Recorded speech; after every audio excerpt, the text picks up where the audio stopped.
Hey, you! Yes, you! The one who just muttered, "Where are my keys?" under your breath. Or the one who just had a full-blown, award-winning argument with yourself in the shower. We've all been there. You get caught talking to yourself, your cheeks get hot, and you immediately look around to make sure no one saw you. You feel a little silly. But what if I told you that talking to yourself isn't just normal?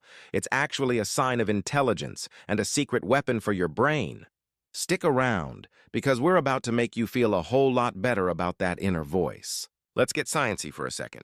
Researchers have found that talking to yourself out loud isn't a sign of craziness. It's a tool. It's called external self-talk. Think of your brain like a computer desktop. Your thoughts are all the open tabs, folders, and random files. Talking out loud is like dragging your most important file right to the center of the screen. It forces your brain to focus. That's why you say keys or wallet or phone when you leave the house. Saying it out loud makes you way less likely to forget your phone. It's also why a gamer might whisper, "Dodge, dodge, shoot." It sharpens their reflexes. Your voice is like a laser pointer for your attention. Now, what about the vast majority of us who have the conversation entirely in our heads? You know that constant narrator who comments on everything? "Ooh, that was a weird thing to say. I should really do laundry. What if pigeons are government drones?"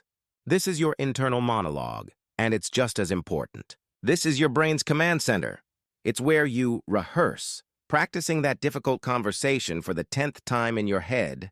Plan. Figuring out your entire day while you're still in bed. Process.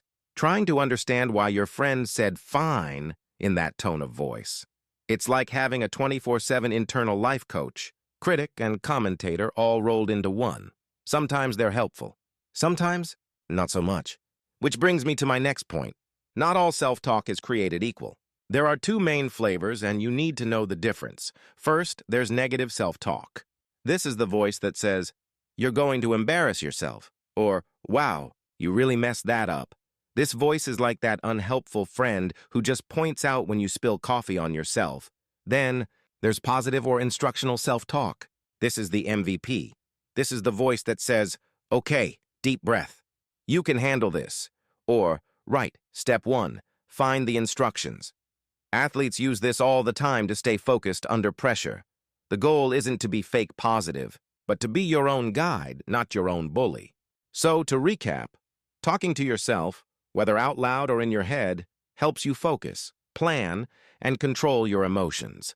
It organizes your chaotic thoughts. If you talk to yourself out loud, you're just giving your brain a powerful focusing tool.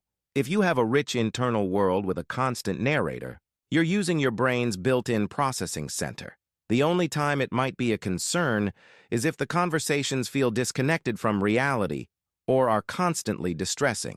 But for 99% of us, talking to ourselves is a totally normal and even super helpful mental superpower.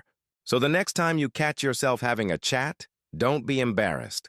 Just give a little nod to your brilliant brain. It's just working hard. If this made you feel better about your inner voice, do your algorithm a favor and hit that like button and subscribe for more. Let me know in the comments. What's the funniest or most useful thing you've ever said to yourself?